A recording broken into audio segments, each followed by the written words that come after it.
បងប្អូនថ្ងៃនេះមកចែករំលែកពីវិធីចៀនត្រីកុំឲ្យជាប់ផ្ទះបងប្អូនពីមុនមកបងប្អូន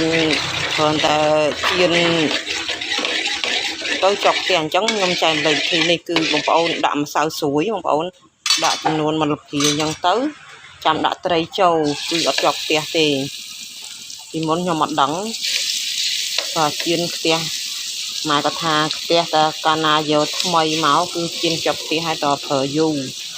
តែឥឡូវអត់ទេផ្ទះចង់ថ្មីពីណាពីណីមកឲ្យតែបងប្អូន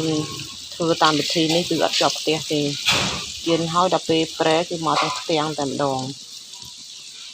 បងប្អូនអាចសាកល្បងបាន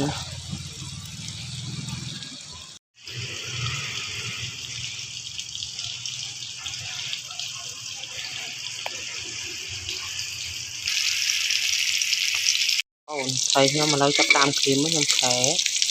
ដល់ពេលប្រែអត់មានជាប់ទេមកទាំងផ្ទាំងចឹងហ្មងមកចឹងមក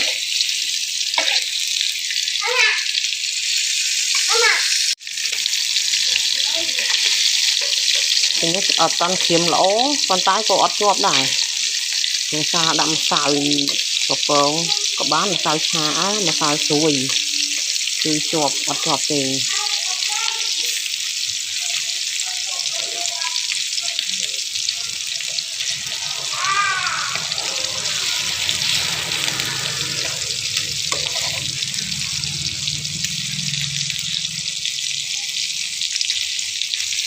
ហើយពេលទុកត្រជាក់ទៅត្រូវនឹងស្រួយល្អទៀត